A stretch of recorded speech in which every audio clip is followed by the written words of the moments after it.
jet plane. Don't know when I'll be back again. Oh, babe, I hate to go.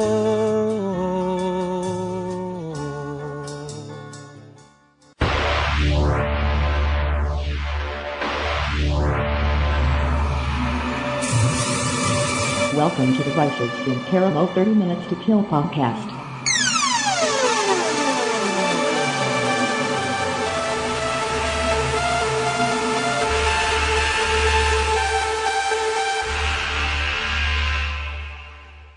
You are listening to the Vicis Interimo show, 30 Minutes to Kill, more or less. We're a horror movie review podcast featuring horror, suspense, and psychological thrillers. You can find us on iTunes, Stitchers, and Podomatic, just about anywhere. Type in VICISINTERIMO.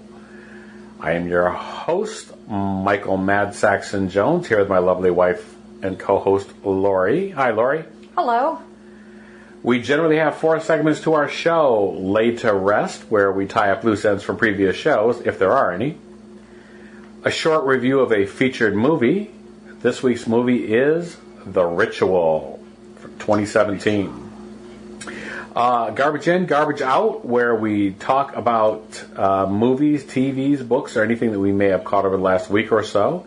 And then finally, often, we end with a Crawling Chaos, a topic or factoid that we have never talked about on the show before. Often. Sometimes silly, sometimes serious, most always chaotic. We don't always...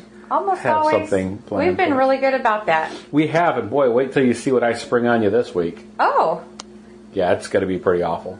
Oh. It's only really for the patrons or longtime listeners, maybe not even that. We'll see what happens when we get to that end of the... Maybe not. We'll see what happens when we get to that end of the show. What makes you think they'll care?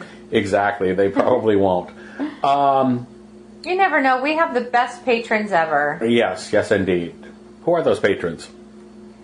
Well, we have @Lonely Bob, Big LV, and Goldafish. Absolutely. Wow, we did that like we planned it. That was just totally just on the fly, and we did a great job. It's the patrons. It's because we have great patrons. It was easy. Okay. So, moving right along, we may have been confusing some of the folks by the intro music that I chose to start the show with. Uh-oh. I thought John Denver's Leaving on a Jet Plane would be apropos. Oh. So, anyhow... yeah, I don't know if we'll be coming back again. That's terrible. Yes, we will. We'll get to that later. So Laid to Rest.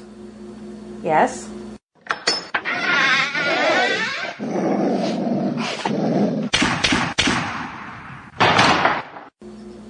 So I don't really have much for Laid to Rest, just the fact that we ended the show with the band, Lovely, the band, playing Broken. I thought that was appropriate for the show music to end last week. Okay. Anything else that you had to say with regards to any of the movies?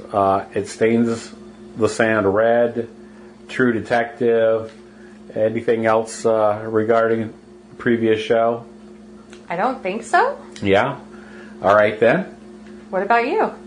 I don't think so either. Let's just get right into the movie then. You haven't changed your opinion about last week's movie? No. I do think I would want to see it. I don't necessarily have to wait terribly long to see it. I think it was good, but I really want to get into talking about The Ritual, so... Okay. Let's get on with that then. Well then, yeah.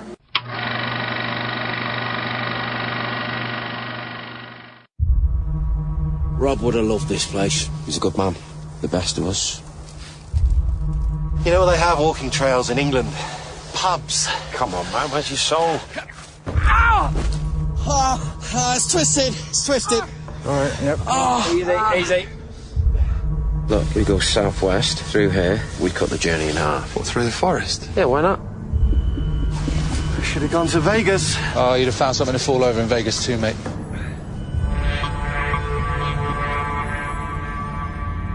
Now, is it me, or is it really quiet in here?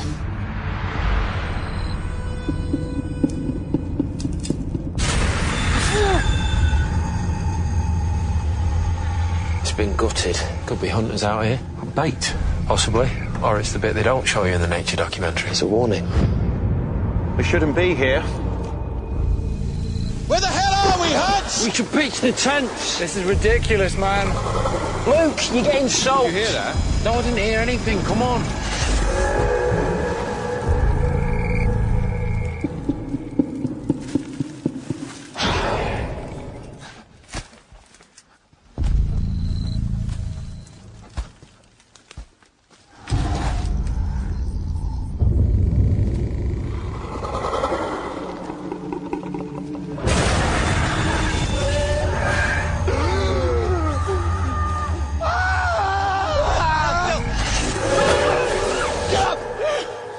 So we're going to talk about it then or not? It was a nightmare, Phil. Well, what happened to you then? We got spooked and we had bad dreams. All right?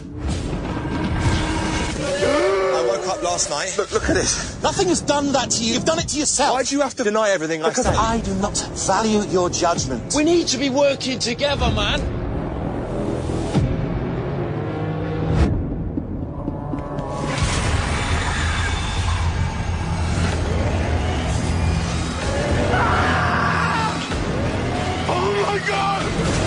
What the fuck is that? Fucking hell, we don't know where we are.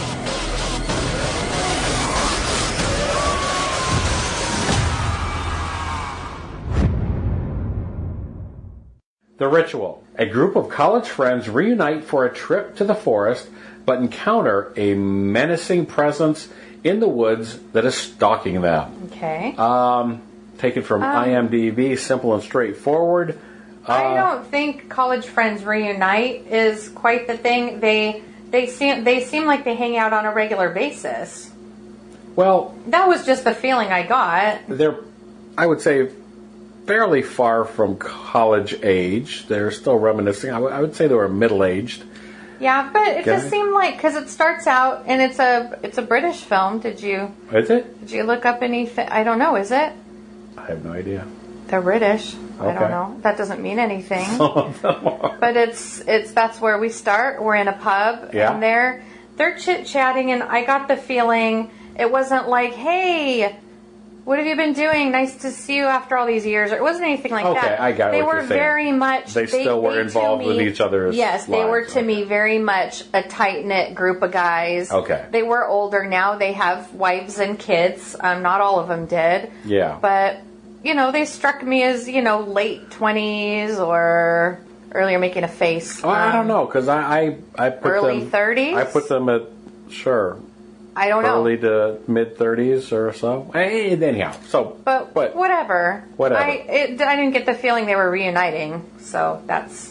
okay. But obviously they get together on a regular basis that's and find neither something here nor to do. there. Though I do feel like it is, actually, I think it is pertinent to the story because a bunch of people who are getting together after not seeing each other for years is going to have a different dynamic than you guys are my best buds and we hang out all the time and we're going to go do this thing. I gotcha. That's totally different. Okay.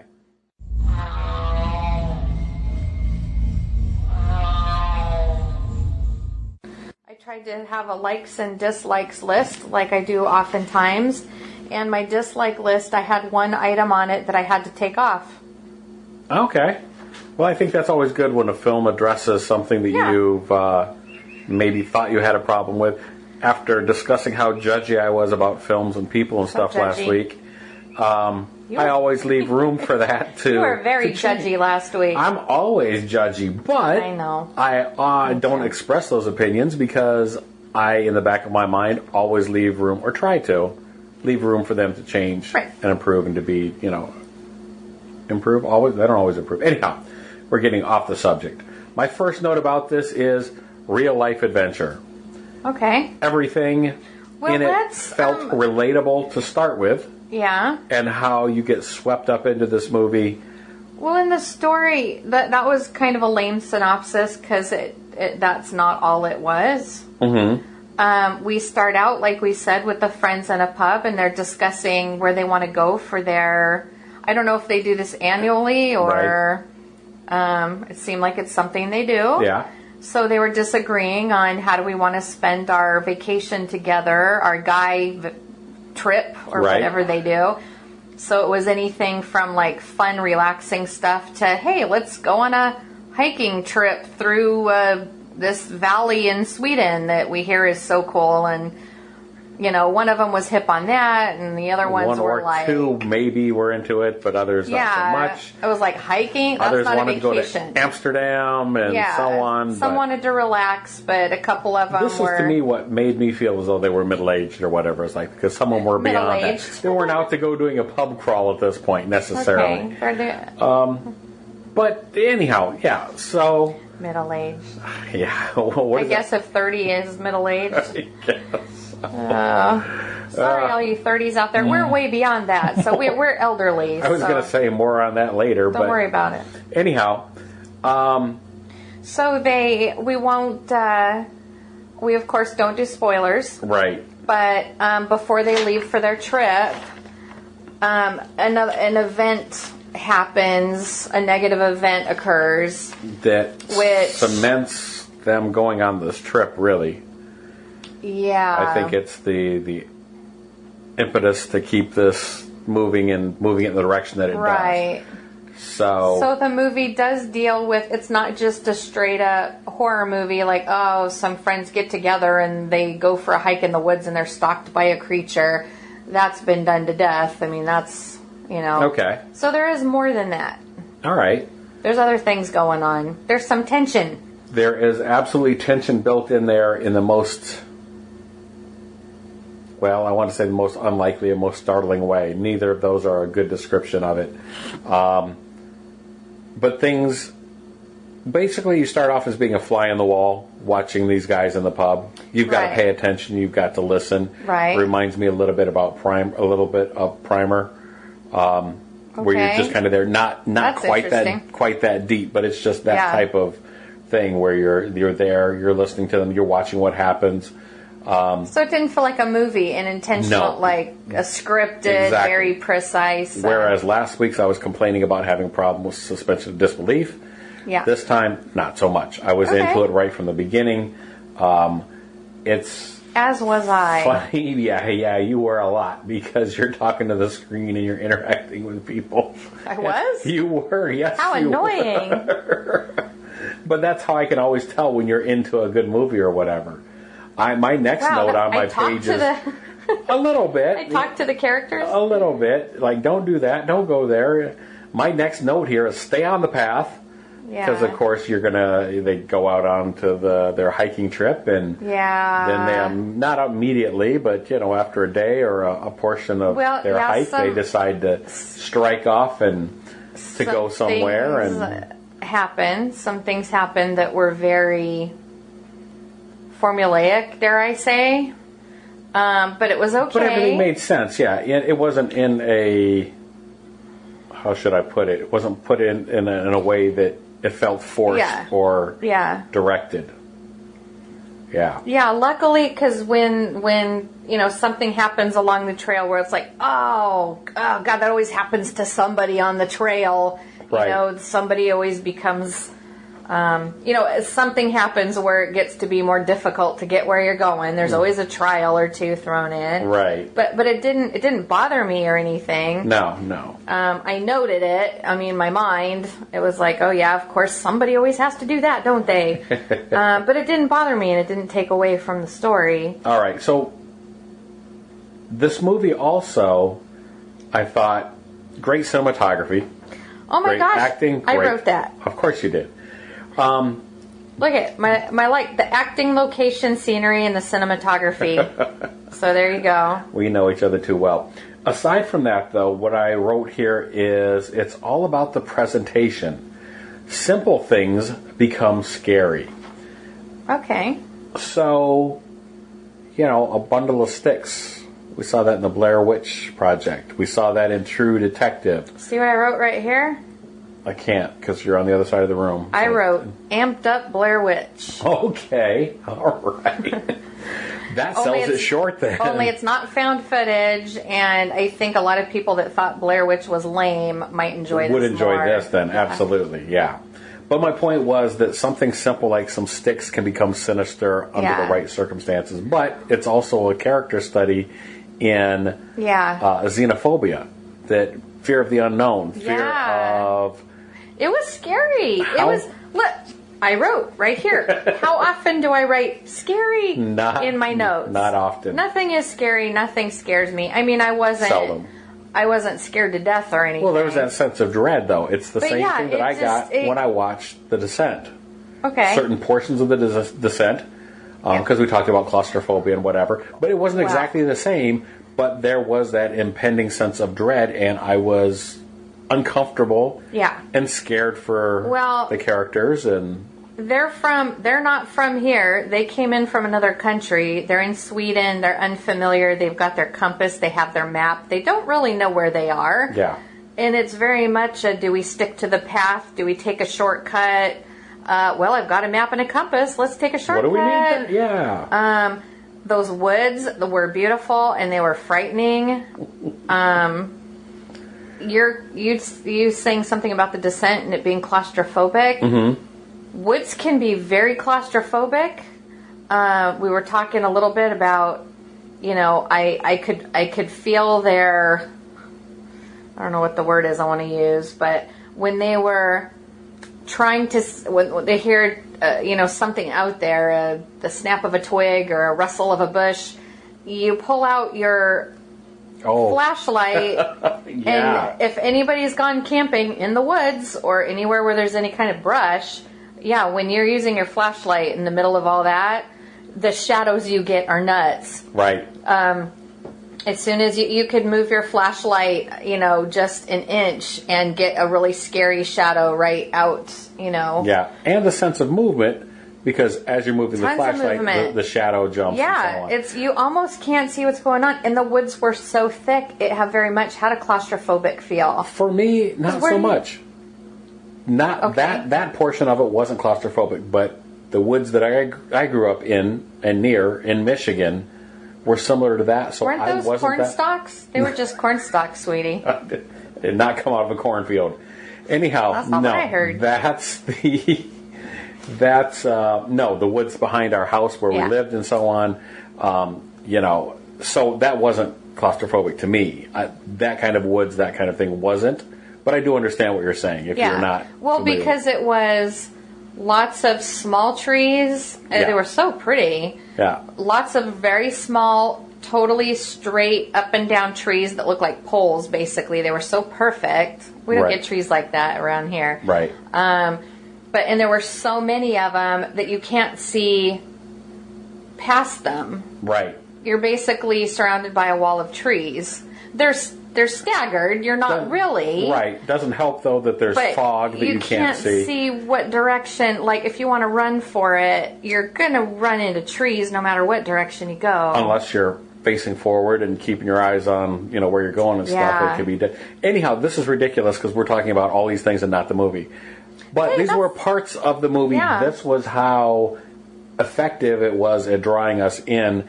And there was so much more than what we've talked about. But so far. As much Monday morning quarterbacking as we were doing and stuff, it's funny that I'm looking at this and going, oh, well, you shouldn't do that, and you should do this, and you shouldn't go into an area, in my mind, me being judgy and stuff. Judgy. I'm thinking about that, though, as I watched this, and then I thought about it, it's like, how many times have we gone camping? Not many. But in my life... And me, not together, we haven't done it But in my life, the times that I went camping, I didn't do any of that stuff. It was stupid this and that, and I remember waking up nearly naked in the woods and stuff after... Okay, that's not camping. That's partying in the woods. That's not... anyhow, but camping trips went in different directions. Anyhow, my point was... Yeah, what's your point? My point was... that everything in this felt natural and... Okay. It was believable. Believable, exactly. I agree. Right up into, and including, somewhat, the supernatural elements. Okay. Yeah. I guess that was it. Everything handled so smoothly and transitioned that it felt natural. It felt good. Here we have our band of guys out on their trip. It's very believable. They're hiking.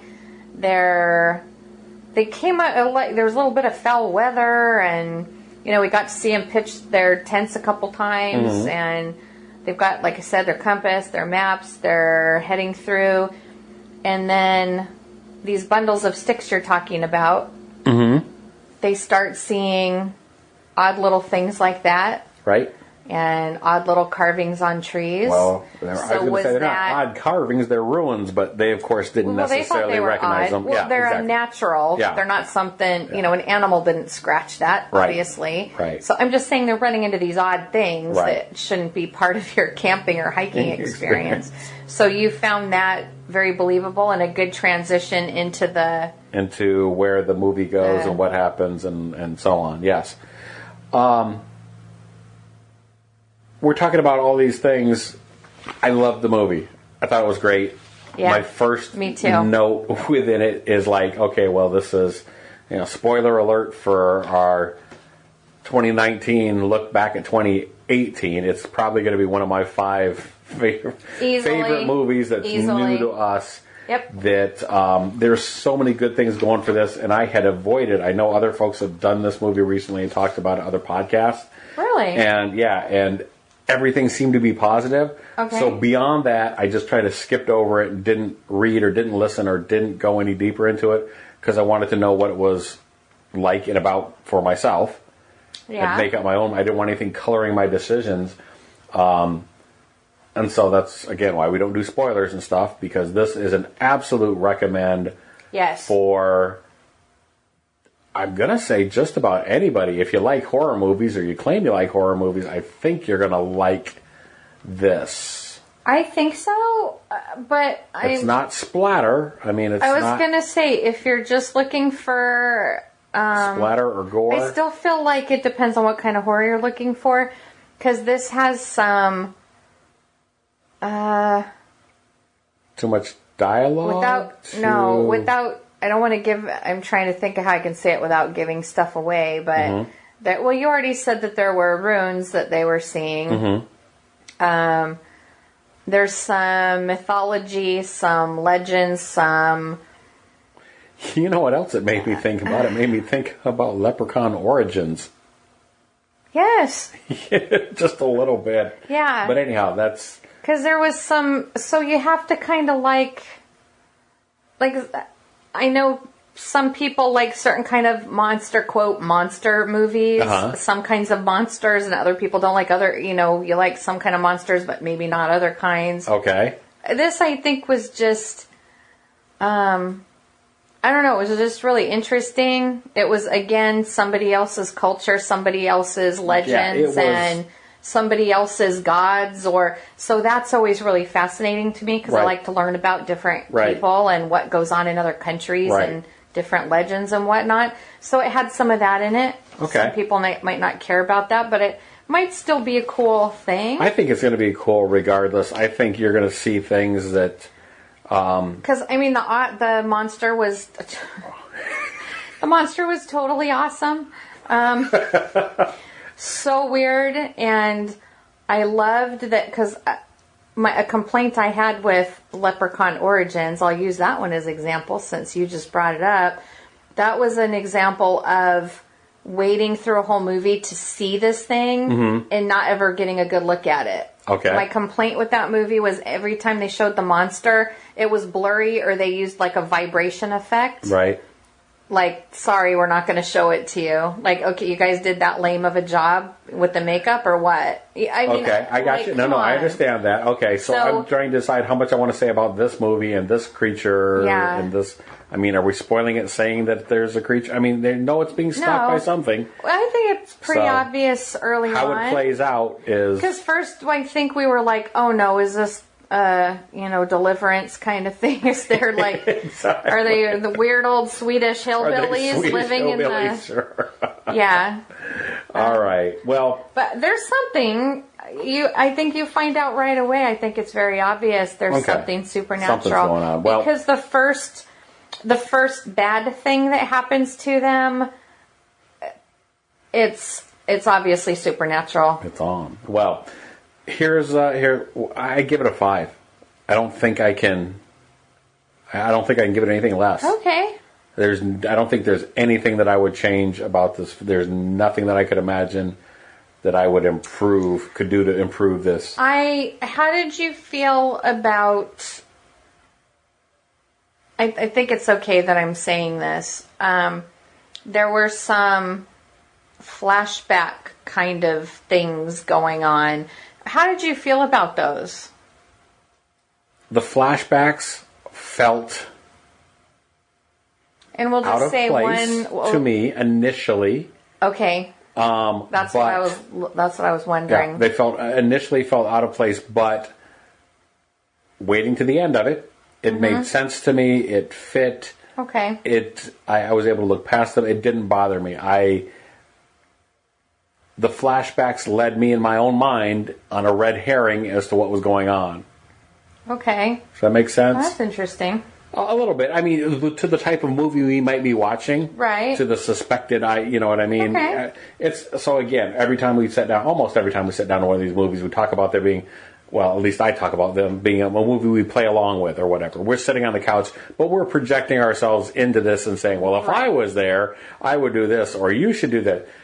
You know, just playing along. That's kind of the fun, to me, of watching a movie. Right. Enjoying because it's like, it's always fun to say, what would I do? Yeah. If that were me, God forbid. Yeah, so watching this, that misled me as to what we might be getting in the movie. Okay. And therefore, it was fine. I didn't have a problem with it. Okay, because I wanted to agree with you just a few minutes ago and say that,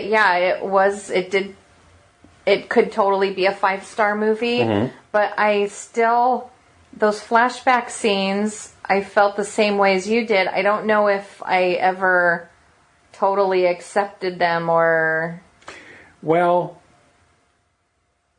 we're gonna have to talk about this after I turn the recorder off. Because I understand why they were there. They were there for a reason. Sure. But some of them were a little... It was... Well, and we're calling them flashbacks, but they kind of weren't. Yeah, that's true. It was, it was very PTSD, actually. Right. I mean, that's what it was. Yeah, I think so. And I think we have to turn it off to talk about that. We need to talk about that. So there was, we'll just so people don't think they're going to see flashbacks and watch the movie and think we're idiots. They weren't totally... They may do that anyhow. They were... One of the characters is experiencing something kind of simultaneously, I guess. It's a flashback, but it feels like it's there. So hallucinations. It might just be a PTSD thing, because that's how that works. Okay. So moving on. You know what? Okay, if that's what it is, then I could probably give it 5 stars pretty easily. Okay. Good enough. Yeah.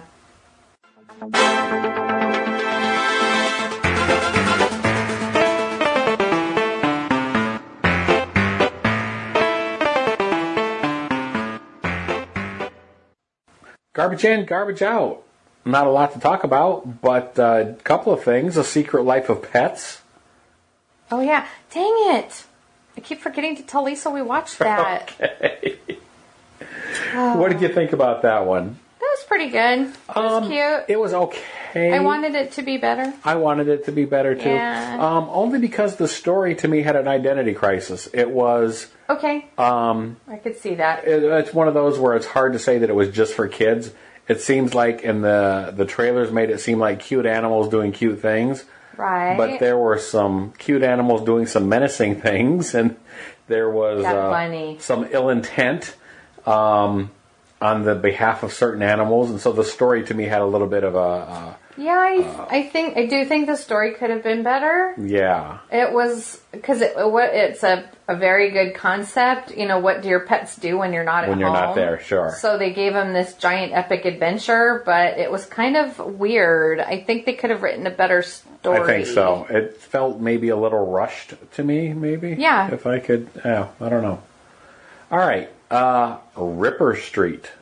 What do you think about that? I'm enjoying that very much. We're on the first season of it. We've done the first few episodes. Yeah. And...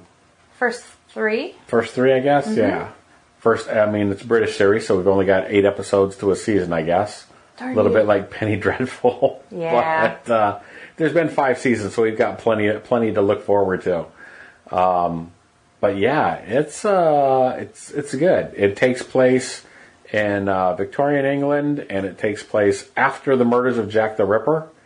Right. Jack the Ripper has not been caught, so people in Whitechapel are still trying to deal with the fallout, the after effects of that. Yeah. I mean, there's still vigilante gangs stalking the streets to try to find him. Yeah. People that were involved in... Sounded like they were recruited by the police. At some point to try to help. It's like, okay, refused to disband afterwards. You could go home now and stop doing this. Got your own little militia and stuff happening here or whatever. Mm-hmm. But anyhow, yeah, Ripper Street, really good, really enjoyable so far. Looking forward to see where it goes. And we've had 3 different crimes, so it's like a mystery crime solving kind of story. Mm-hmm. So far, each episode has been something like that, which is always fun. I love murder mysteries and solving crimes and all that. Mm-hmm. But there's also, it did a really good job introducing the characters, and the characters all have deeper stories that are slowly unfolding. Sure. So I absolutely. like that. I mean, it could go all kinds of places. Definitely. I think it's, there's 5 seasons out so far. 5 seasons so far, And yeah. I think they're still making them. So, I believe so, okay. Yeah. Cool. All right. Well, on that note, I'll say we killed it. And, We did. What about your Crawling Chaos? Yeah, well, that's... You don't want to kill that? Nobody wants to hear that, really, so we'll call the episode quits here then. Okay. Okay. Maybe I want to hear it. So thanks for listening, and to all those that just tuned into this episode. If you're a patron or a longtime listener, maybe you want to hang around. This is like soap opera type stuff that nobody really is going to care about. Maybe you will, though. This sounds really nuts. It's really ridiculous and stuff. So, yeah, go ahead and tune out. Thanks for listening. You can find us on Stitchers, Podomatic, just about anywhere. You can also contact me at madsaxon, MADSAXXON at yahoo.com. Or just look for Vicis Interimo, VICISINTERIMO. Thanks for listening.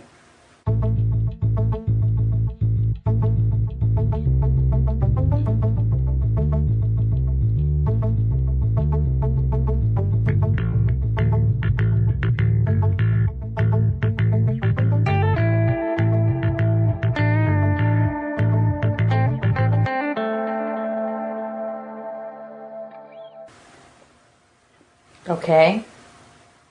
Okay, you think anybody's still there? No, I'm sure they've all tuned I'm sure out. everybody's tuned out at this point. What is going on with you? Well, it's just, this is ridiculous personal stuff that nobody probably cares about. But so, I'm turning 50 soon. Yes. Ish. I hear somebody commenting I'm about as old as dirt, but yes, okay, we'll get all that stuff out of the way. But here's the deal. Hey, 50 is the new 30. This, yeah, until it comes up. Even though you decided 30-year-olds are middle-aged. All right. Anyhow, so here's the deal. This goes back to the Babadook thing now, sort of.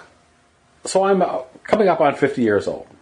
I know virtually nothing, no facts about my father. Okay. All right, about what happened there, about the circumstances surrounding my birth, etc. So I bring this up because my family is dying out, or dying off, which sounds not in a Lovecraftian way. Okay, not talking about like a curse or anything, but I'm talking about if I'm 50, the older generations, our elders, our parents, our aunts, our uncles, our grandparents, exactly. all of the adults in our lives. So here's the thing. We're taking a trip. Mm-hmm. We're going back there. I'm going to see some of my relatives. I'm going to see one aunt in particular, and so on. And I'll have the chance or the opportunity to ask any questions that I might have or things that I might want to know. I'm not saying that I would get those answers, but if I don't do that, right, the chance to have those questions answered will be gone forever. Right.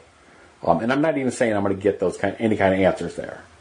But my point is, I've never known anything up to this point, and I've never asked that, because even as a kid, at the age of 4 or 5, I had decided or made up in my mind, though I may not have been able to articulate it at that point, very early on I was, which is, don't ask questions you don't want the answers to. Or if something's going to hurt, that's just my mentality growing up. Okay. So that's why I never bothered to find out any information. The phrase that I was trying to remember from the last episode that I was trying to say, from Watchmen or whatever, was, without condemning or condoning, I can look at the past and say, you know, whatever happened back there, and not worry about it. Does that make sense? Yes. Okay. It makes sense to you because we've talked. But anyhow. But what do I do? And I put that out there to everybody else that is still listening, ridiculous as it may be or whatever. This only comes up because, I mean, I've never asked these questions before. Why bother asking them now? Well, if I don't ask them now, the opportunity may be gone forever. Yeah. I can ask my siblings, my brothers and sister, but it's going to be a child's perspective. Right. If I ask my aunt, it will be colored with their own whatever. Yeah. You know, I got a picture at one point that says, "We think this is your dad." You know what I'm saying? Yeah. So. Yeah, well, they were young. Right, so that's what I'm saying. So now I'll be seeing this aunt in particular, who I'm sure will have some kind of information if I ask. But do I ask? Does it matter? What do you think? What do you think if you're listening? If you're still listening to this? You're laying all this heavy stuff on people. Well, it doesn't have to be heavy. This is what I was talking about the Babadook episode about, you know, bringing up stuff that other people might feel uncomfortable with or whatever. Yeah, me, it doesn't matter. You know what I mean? Yeah. People wonder, you grew up not knowing your dad. Well, yeah, it's no big deal. It's that's normal for you. I meet those things head on, so yeah, it's not an issue or whatever. So, yeah, what do you think about that? You have anything to say about that, or should I just say, hey, yeah? What are your thoughts? Well, you've never worried about it before. Not that you're worrying about it, right? But you're always like, whatever. I don't exactly care. Because I always knew in the back of my mind. The fact that you're talking about it and it's on your mind and you're thinking about it and you're presenting the question to the listeners, that tells me you should probably ask whatever you feel like asking your aunt. We'll see her in a couple days. You can. Yeah, I disagree. Okay. You disagree? Well, then what's all this about? I don't know, because the opportunity will be gone. That's the issue. It's not about finding anything or knowing anything or having any great answers. Right. I understand that. I know how you feel about it. So you don't have to disagree with me because, I mean, I know how you feel about it. Okay. But if it's bothering you or it's on your mind that the opportunity is coming and going and it's going to be gone, you have to be fine with knowing that it's gone and oh well. So yeah, exactly. Here's the other thing. Are you fine with that? Here's the other thing that I don't know. It's what's on my mind. That's what I'm saying. Okay. So then I thought, well, you know, I could just have you ask the questions for me, and then you'll be my secret keeper. You can keep it, and then at any point later on, is that too much responsibility to put on you? No, but is that too weird a responsibility? That's a little weird. It's a little weird. Okay, maybe not. I don't know. Because I haven't met your aunt yet in person. That means I would have to be like, so, well, he's out of the room or taking a walk or whatever he's doing. Tell me. Well, hell, I've got no problem bringing it up and saying, hey, I've got a list of questions for you to fill Lori in about, and I don't really want to know the answers right now, but if she hears anything interesting, she'll tell me. Oh my gosh. I don't know. Like I said, whatever it's all ridiculous and silly. Whatever you want to do, sweetie, you know I'm here for you. If that's how you want it to, that's how you want it to go, that's fine. Anyhow, that's a crawling chaos. That's a topic we haven't talked about. That was quite different. It wasn't it though? All right. Boy. Anyhow, now if there's anybody still listening at this point, A, sorry I wasted your time. You've stuck around for this. Or B, thanks for listening and taking the time. And if you have any advice for me, again, my email, it's madsaxon, MADSAXXON at yahoo.com. Or hell, you can even post it in the Facebook group. I don't care. Okay. Yeah, so there you go. Let it be an open discussion. Sure, why not? Yeah. All right, now I think we've killed it. Yeah, if we haven't, we better. Right.